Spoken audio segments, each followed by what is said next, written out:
मुसलमानों, ईरान की जीत आपको मुबारक हो।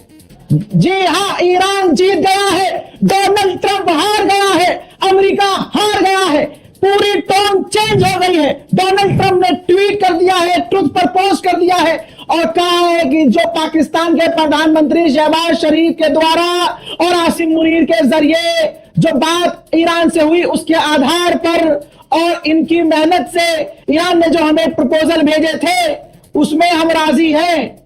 दोस्तों, उन्होंने कहा ईरान भेजे जाने वाले विनाशकारी सैन्य बल को रोक रहा हूं, फौज को रोक रहा हूं। मैं 2 हफ्ते के लिए ईरान पर बमबारी और हमले को स्थगित कर रहा हूं, रोक रहा हूं और मैं राजी हूं हमलों को रोकने के लिए। आगे उसने लिखा कि यह इस शर्त पर है कि ईरान स्ट्रेट ऑफ हॉर्मुज इसी वक्त खोलेगा और सुरक्षित रूप से रास्ते को खोलने के लिए तैयार हो जाएगा। ये दोनों पक्ष, दोनों के द्वारा, ईरान और अमेरिका के द्वारा सीज फायर हो रहा है, दोनों तरफ से हमले नहीं होंगे। ये लास्ट बॉल पे चक्का मारा है इन्होंने मैच का, कि ना सिर्फ सीज फायर करा दिया, खुद अपने आप को एक बहुत ही बड़े सिक्योरिटी डिलेमा से बचा लिया है, because now it doesn't have to choose. अब ईरान भी उनसे खुश है और सऊदी अरेबिया भी उससे खुश है। आपने देखा होगा इससे पहले शायद 1 दिन या 1.5 दिन या वक्त कंटिन्यू हो गया है कि जो अरागची ने जो पाकिस्तान के बारे में जो किया था ट्वीट अंग्रेजी में, उसके एंड में वो फारसी में उन्होंने पाकिस्तान जिंदाबाद लिखा था, ये अरागची ने लिखा था। तो it was an interesting thing कि वहां से जरा मुझे यकीन लगने लगा कि ओके कि ईरान को एक क्रेडिबल नेगोशिएटर, मीडिएटर मिल गया है, and I think that should have been a signal to us. और यहाँ तक कि ट्रंप ने भी अपने ट्वीट की शुरुआत में शहबाज शरीफ और आसिम मुनीर को के अनुरोध को स्वीकार करते हुए ये लिखा है। इनफैक्ट दोनों के जो रिस्पॉन्सेस है, उनका पहला काम इनको शुक्रिया अदा किया। तो मैं थोड़ी देर सोच रहा था कि लाइक पाकिस्तान के पास कुछ लेवरेज है नहीं to demand this from both of them, ना कुछ ऐसा तोहफा है कि ठीक है हम आपको आम भिजाने वाले हैं, आम सीजन में जरा हमारा नाम भी ले लें। So like why did they do it? And I think they did it because ये 2 वीक वाला सीज फायर वाला आइडिया मेरे ख्याल से पाकिस्तान की तरफ से आया। So I think they have acknowledged. Iran America के बीच 2 हफ्तों का सीज फायर हो गया, इसमें इजराइल ने भी सहमति जताई है। ट्रंप कह रहे हैं कि अमेरिका केवल जीता नहीं बल्कि हमने अपने सभी टारगेट से काफी आगे निकल गए। ईरान की सड़कों पर आज जश्न मनाया जा रहा है। ईरान कह रहा है कि हमने अमेरिका को घुटने पर ला दिया, अमेरिका ये युद्ध हार गया, ईरान युद्ध जीत चुका है। मगर इन सब के बीच सबसे अहम सवाल यह है कि डेडलाइन नजदीक आने से महज 1 घंटे पहले आखिरकार कैसे सीज फायर का ऐलान किया गया। दूसरी तरफ ईरान की सड़कों पर जो नारेबाजी हो रही है, जो रैलियां निकल रही हैं, उसमें पाकिस्तान के झंडे भी लहराए जा रहे हैं। आपने जरूर वीडियोस देखी होंगी, मैं इसके साथ भी अटैच कर दूंगा। भारत का आ गया जी मिनिस्ट्री ऑफ फॉरेन अफेयर्स का, एक्सटर्नल अफेयर्स का बाकायदा स्टेटमेंट आ गई है ऑफिशियल। वो पढ़कर आपको हंसी जरूर आएगी, क्योंकि पाकिस्तान के चक्रों में उन्होंने अमेरिका को भी भूल गए, ईरान को भी भूल गए, अपने फादरलैंड इजराइल को भी भूल गए। जरा देखिए क्या है उनका ऑफिशियल, मैं आपको पढ़ के सुना देता हूँ। ये है जी statement, ministry of external affairs, government of India. We welcome the ceasefire reached and hope that it will lead to a lasting peace in West Asia. As we have continuously advocated earlier, de-escalation, dialogue and diplomacy are essential to bring an early end to the ongoing conflict. अभी तरह 2 लाइनें जो उन्होंने 2 word लिखे हैं, de-escalation, dialogue and diplomacy। वो जाहिल के बच्चों, हफ्ते पहले तो तुम्हारा फॉरेन मिनिस्टर जो सबसे बड़ा डिप्लोमेट होता है वो तो कह रहा था कि डिप्लोमेसी दलाली होती है, हम दलाल नहीं है। और अब भी तुम ये कह रहे हो कि वी हैव कॉन्टिन्यूसली एडवोकेटिंग, तुम एडवोकेसी कर रहे हो डायलॉग की, डिप्लोमेसी की। अगर लानत की कोई शक्ल होती ना, तो या तो नरेंद्र मोदी होता या फिर एस शंकर होता। इतनी बड़ी बड़ी बातें करने सिर्फ पाकिस्तान को नीचे दिखाने के लिए, और इस पूरी की पूरी स्टेटमेंट में ना तो ईरान का नाम है, ना तो इजराइल का नाम है, ना ही अरब ममालिक का नाम है, और ना ही अमेरिका का नाम है। क्यों नहीं है? वजह यह है कि अगर उनका नाम लिखा तो बीच में पाकिस्तान का नाम भी डालना पड़ेगा, क्योंकि उसने ये सारे काम किए। तो सारे नाम ही निकाल दो जी, सिर्फ एक वेस्ट एशिया लिख देते हैं, ठीक है। The conflict has already caused immense suffering to people and disrupted global energy supply and trade networks. We expect that unimpeded freedom of navigation and global flow of commerce would prevail through the Strait of Hormuz। वही कि straight of Hormuz से जो है वो navigation और flow जो है वो कॉमर्स का, जो गुड्स हैं, जो तेल शेल है, वो कंटिन्यू रहेगा। इस पर तो पाकिस्तान का शुक्रिया अदा कर दो बेशर्मो। तुम्हें सबसे बड़ा इफेक्ट हो रहा था, क्योंकि तुम्हारे जहाज़ वो गुजरने नहीं दे रहे थे, पकड़े हुए थे उन्होंने, या थोड़े थोड़े करके जाने दे रहे थे। लोग तुम्हारे सड़कों पर थे, इस पर तो शुक्रिया बनता है पाकिस्तान का, लेकिन हमें तुम्हारे शुक्रिया की ज़रूरत नहीं है, लानत तुम्हारी ज़िंदगी पे। अब आते हैं जी प्रवीण साहनी, वो क्या लिखते हैं। My observations, Iran has won the war, negotiation will be on Iran's 10 point framework for permanent peace. Iran जंग जीत गया है, ईरान के जो 10 पॉइंट्स हैं उसी पर ही सारी बातचीत आगे होगी। ये तो इनकी ऑब्जर्वेशन है। Iran term will be accepted by Trump, why will explain. Iran की जो टर्म्स होंगी वो ट्रम्प एक्सेप्ट कर लेगा, क्यों करेगा वो मैं बताऊंगा। इन्होंने अपनी वीडियो का नीचे बताया हुआ है कि उस पर मैं बताऊंगा, वो भी जब आई तो इस पर भी डिस्कशन कर लेंगे। With this war the hegemonic age is over, no followers, only partner nations, India will be the sole exception in the world. इस जंग से अब जो हेजेमोनिक एज है, यानी एक हेजेमनी जो होती है कि मैं सबसे तकड़ा हूँ और मेरे पास पैसा है तो मेरे पास पावर है तो मैं इसलिए दुनिया पर राज करूँगा, वो ख़त्म हो जाएगा। पार्टनर नेशंस बनेंगी, यानी कुछ मुल्क मिलकर पार्टनर्स होंगे और वो इसी तरह निज़ाम चलाएंगे। India will be the sole exception in the world, Bharat अकेला का अकेला ही रहेगा, वो एक्सेप्ट ही नहीं रहेगा क्योंकि वो किसी की तरफ भी नहीं जा पाया।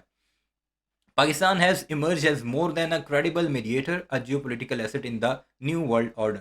पाकिस्तान जो है एक मीडिएटर से भी, एक क्रेडिबल मीडिएटर से भी बढ़कर सामने आया है इस सारे कॉन्फ्लिक्ट के बाद। अ जियोपॉलिटिकल एसेट, इस पूरे खित्ते का जियोपॉलिटिकल एसेट बनकर उभरा है। ये है प्रवीण साहनी, भारत के सबसे बड़े डिफेंस एनालिस्ट का तज्जिया पाकिस्तान के बारे में। और भारत के बारे में वो कह रहे हैं कि वो लानती अकेला ही था और अकेला ही मरेगा, मोदी जब तक वहाँ पर है।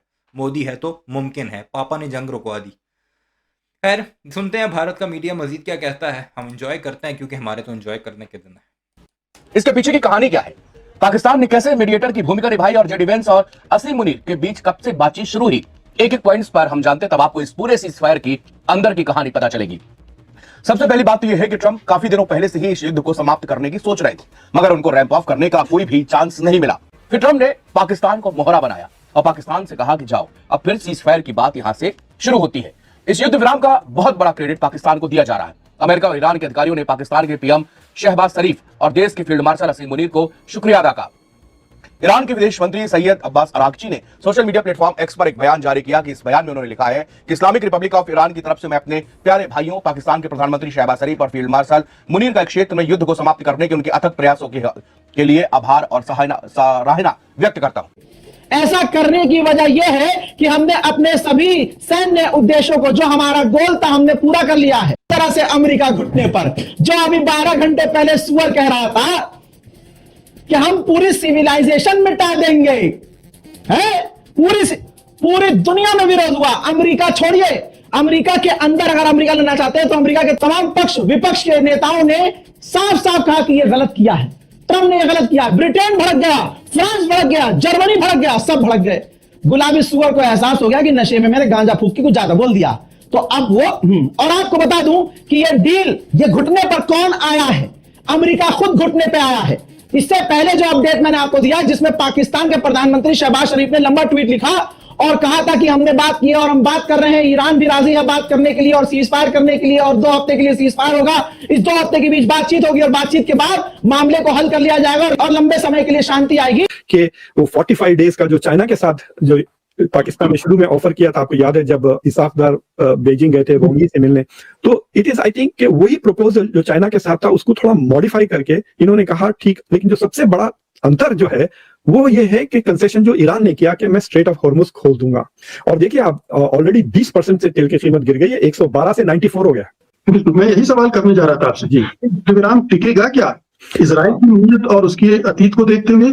और फिर जैसा आपने कहा कि ट्रंप की मंडली में ही ऐसे लोग हैं जो इसे टिकने ना देंगे, तो एक Israel will be looking for any excuse to hit Iran, because उसको तो जंग चाहिए। और देखिए इजराइल इज कंप्लीटली अनरिलायबल। अब देखिए आप Gaza ceasefire suppose to be, कुछ नहीं हुआ। व्हाट हैज हैपेंड, फेज 2 का तो कुछ भी आगे ही नहीं बढ़ा। Donald Trump has lost interest and attention भी चला गया। Nobody is pushing the thing, so we are first phase भी अचीव नहीं हुआ ऑफ सीज फायर, क्योंकि अभी भी वायलेंस चल रहा है। वेस्ट बैंक में और बढ़ गया है वायलेंस। तो अगर बिकॉज यूएस इतना ज्यादा इन्वॉल्व था इस जंग में, मुझे लगता है कि नेतन्याहू कोई बड़ी चीज करने से पीछे हटेंगे।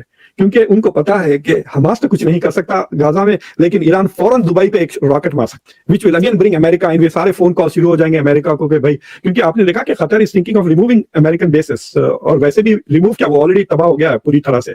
सो the US will be under pressure to remain, जैसा कि मनामा का बेस है बहरीन में, अगर उसको रॉकेट मार दिया ईरान इन रिस्पॉन्स टू ये, या हॉर्मुज रोक दे दोबारा क्योंकि इजराइल, सो इजराइल थोड़ा कंटेन रहेगा। ईरानी विदेश मंत्री के बयान में आगे कहा गया कि पीएम शहबाज शरीफ के ट्वीट में किए गए भाईचारे वाले अनुरोध के जवाब में और अमेरिका द्वारा अपने 15 सूत्री प्रस्ताव के आधार पर बातचीत के अनुरोध को ध्यान में रखते हुए, इसके साथ ही अमेरिकी राष्ट्रपति द्वारा ईरान के 10 सूत्री प्रस्ताव के सामान्य ढांचे को बातचीत के आधार के रूप में स्वीकार करने की घोषणा को देखते हुए मैं ईरान की सर्वोच्च राष्ट्रीय सुरक्षा परिषद की ओर से यह घोषणा करता हूं कि भाई अब से सीज फायर शुरू हो गया। युद्ध विराम में पाकिस्तान और असीम मुनीर की भूमिका क्या थी? एक्सियोस ने ट्रंप प्रशासन के एक सीनियर अधिकारियों के हवाले से बताया कि जेडी वेंस ने पाकिस्तानी फील्ड मार्शल असीम मुनीर के साथ अच्छे संबंध बनाए हैं। ट्रंप और अरागची ने सीज फायर के लिए उनके किए गए प्रयास के लिए देश के प्रधानमंत्री के साथ साथ मुनीर का भी आभार व्यक्त किया है। ट्रंप के दामाद और सलाहकार जेरेड कुशनर भी इन वार्ताओं में लगातार शामिल रहे। पाकिस्तान के सीज फायर में बड़ी भूमिका निभाने के पीछे कुछ अहम वजह भी है। पाकिस्तान के वाशिंगटन और तेहरान दोनों के साथ काम करने के अच्छे संबंध है। दोनों के साथ अच्छे संबंध है, पाकिस्तान के सबके साथ अच्छे संबंध है। तुम लोगों के अच्छे संबंध नहीं है और तुम अच्छे करो, क्योंकि भारत अकेला हो गया और हमें फिक्र हो रही है कि हम अकेला करके तुम्हें मारना नहीं चाहते। और दूसरी तरफ मीम्स का भी एक तूफान है और कोशिश करूंगा कि एक आध वीडियो जो मीम्स बन रही हैं अब भारतीयों के ऊपर, ये भारतीय खुद बना कर पेश कर रहे हैं, उस पर भी एक वीडियो बनाई जाए और महसूस हुआ जाए, क्योंकि आज खेले का दिन है, जश्न का दिन है। आपकी क्या राय है सारे मामले पर कमेंट सेक्शन में ज़रूर बताइएगा। चैनल को सब्सक्राइब नहीं किया तो ऐसे वीडियोस के लिए उसे भी ज़रूर सब्सक्राइब कीजिएगा।